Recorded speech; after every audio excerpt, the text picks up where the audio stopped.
What is directional drilling? Why is it needed? Cartoon. Most of you have seen this before. The typical cartoon of a pad on the surface, a drilling rig set up, and under ordinary circumstances, that drill rig would drill mostly vertically down into, for lack of a better phrase, a pocket of natural gas in a conventional source. And if you hit that pocket, you get gas. If you don't, you get a dry hole. But geologically, things are different for shale, because the shale might be 5,000 feet more or down, but it's only in a layer of 100 feet or so thick.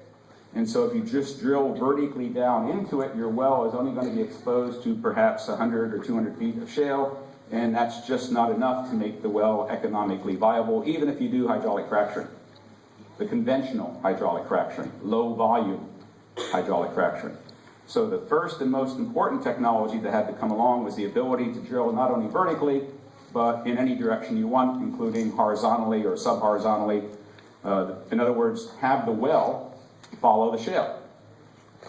This is the first instance of humans obeying nature in developing a shale resource, because basically speaking, nature's in charge. So nature says the shale is thin and mostly horizontal or sub-horizontal, so let's make sure we can drill so that we can expose what's called the lateral part of the well to as much of the shale as we want. And typically in Pennsylvania now, the most modern shale gas wells, the lateral is at least as long as the vertical. And in some instances, much longer than the vertical. And the longest laterals I'm aware of are over 10,000 feet long. So you can drill down a mile and out 2 miles if you want to. So that's necessary. That's the first technology. Second technology immediately ensues from the first one. Because they can now have a long lateral, they're going to need a lot more frac volume. The fluid used to fracture the rock has to be a much higher volume. Well, why is that? Geology 101. We have a number of beautiful gorges around Ithaca, New York. You can walk up the gorges and see all these rock layers exposed. So if I'm walking up one of the gorges in my house, I can see a black shale that's exposed. This is a black shale. And all these nearly perfectly straight, and in this case almost perfectly orthogonal lines, who sawed them in there? How'd they get there? Anybody know? No? Good guess. Natural response to forces in the earth, and the force in this case was hydraulic fracturing. Shale is already naturally hydraulically fractured by gas pressure. Hydraulic just means fluid. Hydraulic fracture means fracturing by fluid. A gas is a fluid. And so many black shales contain high quantities of gas over the last 330 million years. And when that gas pressure got sufficiently high, the gas pressure itself caused those fractures to occur. So now if we have a long lateral, depicted by this red line, imagine that lateral is thousands of feet long, what's the idea behind hydraulically fracturing shale?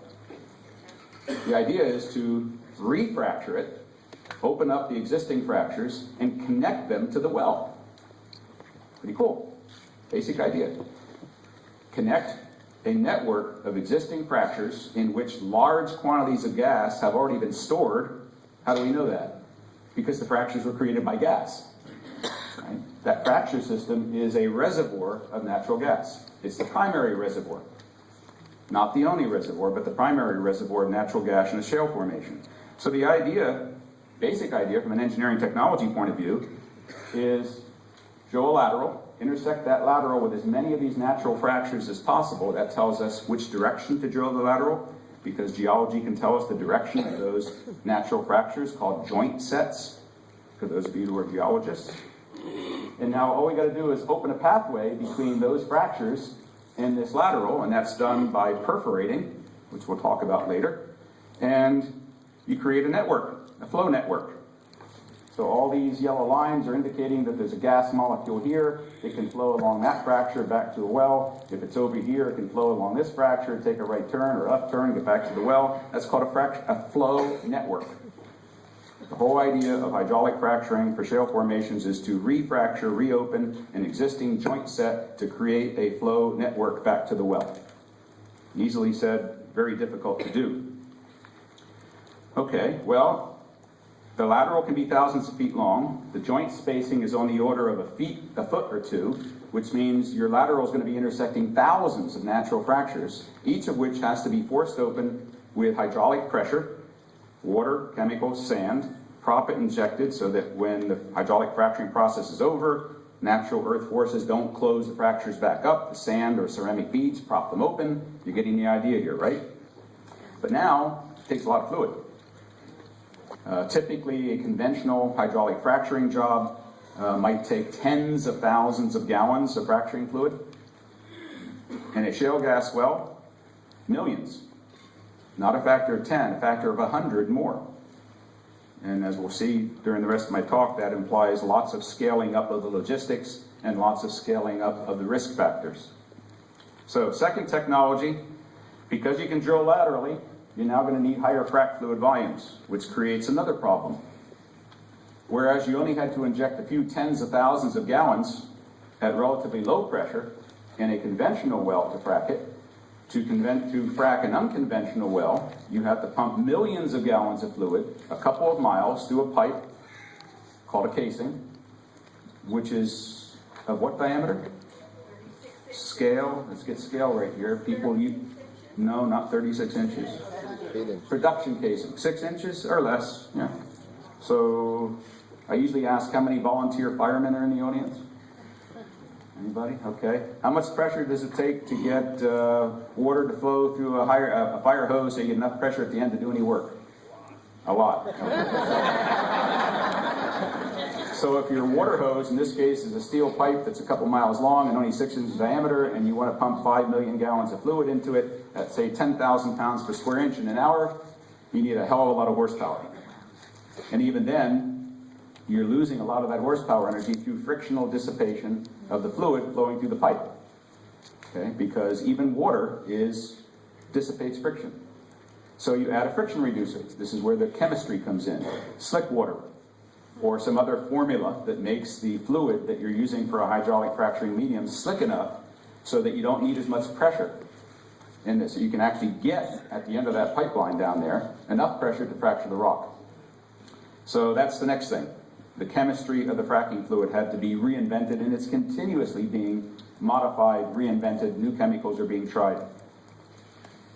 And last, but certainly not least, to make this whole thing even more economically viable, or now economically not very viable, is the use of multi-well pads and clustered pad arrangements. So let me tell you what I mean by that. So everybody put on our 3D glasses and imagine we're in a 3D movie theater, this time brought to you by Shell. And so this is an image from a 3D stereo movie that Shell has put together to try to explain multi-well clustered pads. So let me explain what you're looking at. This gray blob down here is the Marcellus Shale under an area of Tioga County, Pennsylvania. So how do they know that that's what it looks like?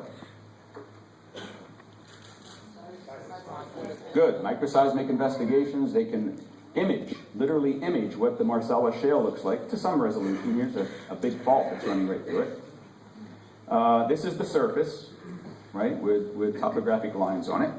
And each of these verticals is the vertical part of a well. And each of these other things is the lateral part of a well.